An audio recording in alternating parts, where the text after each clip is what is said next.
දෙකෙම යන්නේ අම්පාරේ. මේ හරියේ රෑවෙද්දි එහෙම අලිත් ඉන්නවලු. මේ තියෙන්නේ ලස්සනම ලස්සන පරාක්‍රම සමුද්‍රේ.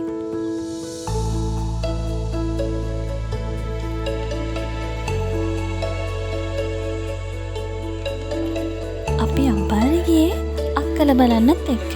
ඉතින් අපි අක්කලත් එක්ක බුද්ධංගල රජ මහා විහාරයට ගියා. බලන්නකො මේ පරිසරය පුදුම ලස්සනක් තියෙන්නේ. අපේ ලංකාව මේ වගේ ලස්සන තැන් කොච්චරනම් ඇද්ද?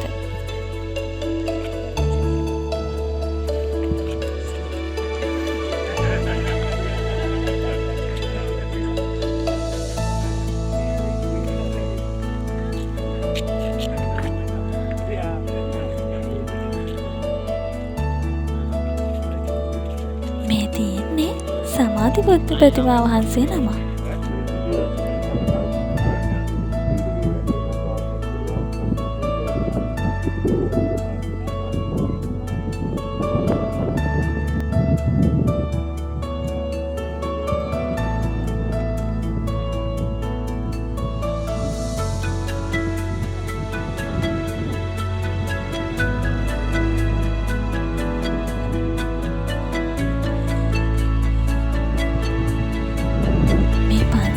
පිහිටලා තියෙන්නේ ගල් පර්වත කිහිපයක් උඩ.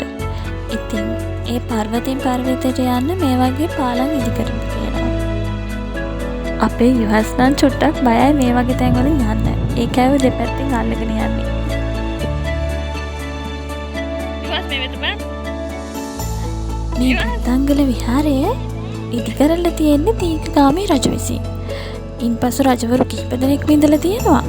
ඉන්පස්සේ විලියම් ගෝපල්ල මැතිතුමා විසින් තමයි 1960 ගණන් වල මේ චෛත්‍යය ඉදි කරලා තියෙන්නේ.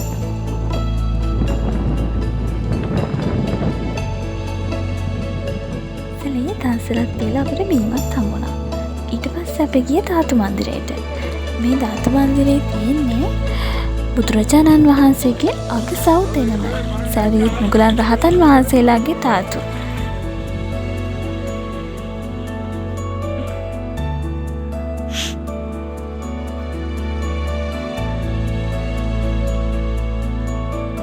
පස්සේ අපි ආවේ අම්පාරේ සාම චෛත්‍යයට. සාම චෛත්‍යයට එන හැමෝටම මේ වගේ හුණු විතර දෙනවා එතනින් මෙහෙණින් වහන්සේ නම.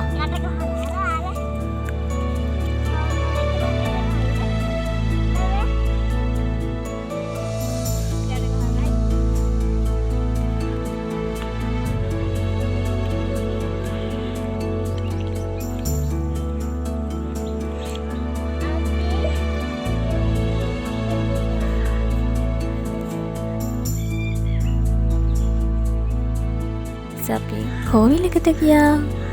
මේ දැන් ඉන්නේ කාලෙන ගමන්. අපේ වීඩියෝ එක බලපු ඔයාලා හැමෝටම ගොඩක් ස්තුතියි. ඉතින් අම්තක නකර අපි සබ්ස්ක්‍රයිබ් කරන්න. Thank you. සන්නයි.